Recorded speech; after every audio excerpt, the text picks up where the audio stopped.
गायरान गट क्रमांक 366 मध्ये आपल्या या धरणग्रस्तांच्याकडून जमीन विकत घेतलेल्या लोकांना कब्जा देण्यासाठी नांदणी सर्कल ऑफिसर सूर्यवंशी साहेब, त्याचप्रमाणे सिटी सर्व्हिस शिरोळचे अधिकारी आलेले होते. मात्र सरळ चिपरी गायरान गट क्रमांक 366 हे गावाला गायरान एवढंच शिल्लक आहे. आणि हे असं असताना देखील 11/10/2006ला हे गायरान धरणग्रस्तांना देण्याचा आदेश झालेला होता. तो मूळ आदेश 2003चा आहे. मागणी करून सुद्धा आज देखील कलेक्टर ऑफिसला तो आदेश मिळत नाही आहे. असं असताना देखील 2006 साली कब्जा 11/10/2006 साली देण्याचा प्रयत्न झाला. त्याच दिवशी ग्रामपंचायत चिपरी व ग्रामस्थांनी संबंधित जिल्हाधिकारी व पुनर्वसन अधिकारी यांच्याकडे रीतसर तक्रार अर्ज दाखल केलेला होता. त्याची आज तागायत कुठल्याही प्रकारची दखल न घेता, त्याचबरोबर ग्रामपंचायत मासिक सभा व चिपरी ग्रामसभेच्या वतीनं देखील 19/10 11/10 या रोजी देखील ठराव झालेले आहेत की ही चिपरी गायरांची जमीन जी आहे 366 ती कुणालाही देण्यात येऊ नये असा ठराव झालेला असताना देखील आणि ग्रामपंचायतीच्या ठरावाशिवाय कलेक्टरलासुद्धा ती जागा कुणालाही देता येत नाही असं असताना देखील ती जागा त्या धरणग्रस्तांना देण्यात आलेली होती. त्याचप्रमाणे त्या धरणग्रस्तांनी सदरची जागा स्वतःसाठी न वापरता ती जागा संबंधित व्यक्तींना, ज्यांना आज कब्जा हवा होता अशा व्यक्तींना ती विक्री केलेली होती. मात्र तसं करत असताना किंवा ती अलॉटमेंट होत असताना हा जो काही गट नंबर 366 आहे तो पुनर्वसनसाठी ज्या राखीव जागा ठेवलेल्या आहेत त्या राखीव जागांच्यामध्ये सुद्धा त्याचा समावेश नाही आहे.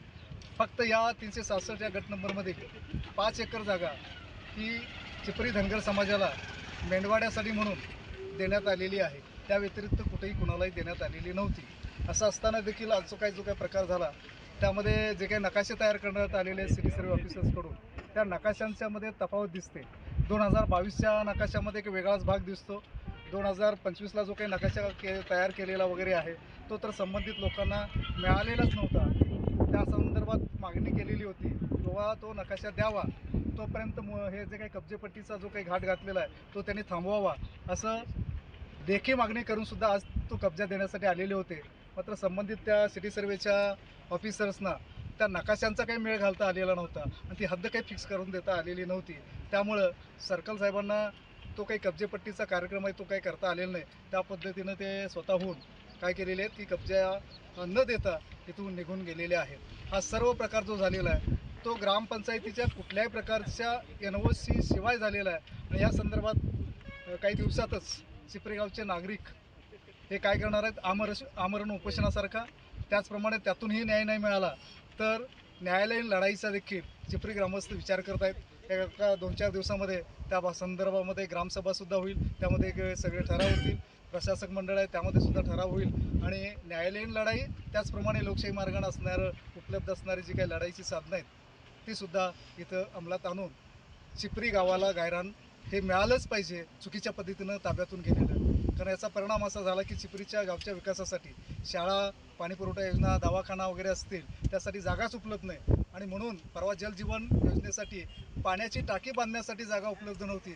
त्यामुळे नाईलाजानं मनात नसताना देखील, गावकऱ्यांच्या मनात नसताना देखील चिपरीच्या त्या शाहू विद्यामंदिराच्या प्रांगणामध्ये ती पाण्याची टाकी उभारण्याचं काम चालू आहे. म्हणजे त्या ठिकाणी लहान मुलं वगैरे खेळत असतात, धोका होण्याची शक्यता आहे. तरीसुद्धा नाईलाज म्हणून केवळ या शासकीय अधिकाऱ्यांच्या हलगर्जीपणामुळं आम्हाला जागा उपलब्ध असणारी ताब्यातून गेलेली आहे आणि त्यामुळे तिथं तो टाकी उभारण्याचा आम्हाला काय केलेली आहे वेळ आलेली आहे. आणि अशा पद्धतीनं भविष्यामध्ये सुद्धा आम्हाला आवश्यक असणाऱ्या सुविधांसाठी ती जागा उपलब्धच राहावी यासाठी आम्ही कसोशीनं प्रयत्न करणार आहे. एवढी तुम्हाला सर्व ग्रामस्थांच्या वतीनं ग्वाही. संघर्ष या न्यूज चॅनलला लाईक करा, शेअर करा आणि सबस्क्राईब करा.